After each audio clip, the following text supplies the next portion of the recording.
YCP పాలనలో Polavaram project ని అటకెక్కించారని జనసేన నేత నాగబాబు విమర్శించారు. దీనికి సంబంధించి కథాకళి 2 పేరిట ఆయన ప్రత్యేక వీడియో కూడా రిలీజ్ చేశారు. అటు 3 రోజుల పర్యటనకు దుబాయ్కి వెళ్లిన నాగబాబుకు జన సైనికులు ఘన స్వాగతం పలికారు.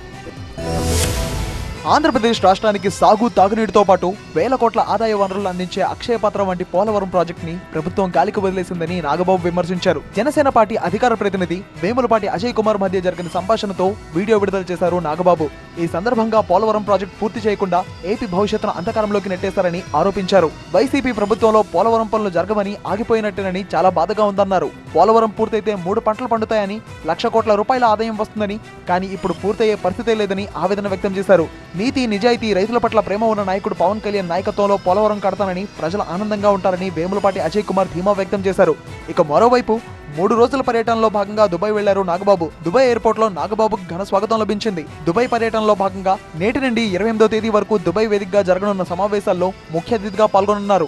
UAE, Saudi Arabia, Oman, Qatar, Bahrain దేశాల్లో స్థిరపడిన జన సైనికులు, వీర మహిళలు ఈ సమావేశాలకు హాజరు కానున్నారు. ఈ క్రమంలోనే కథాకళి 2 పేరుతో ప్రత్యేక వీడియోను విడుదల చేశారు నాగబాబు.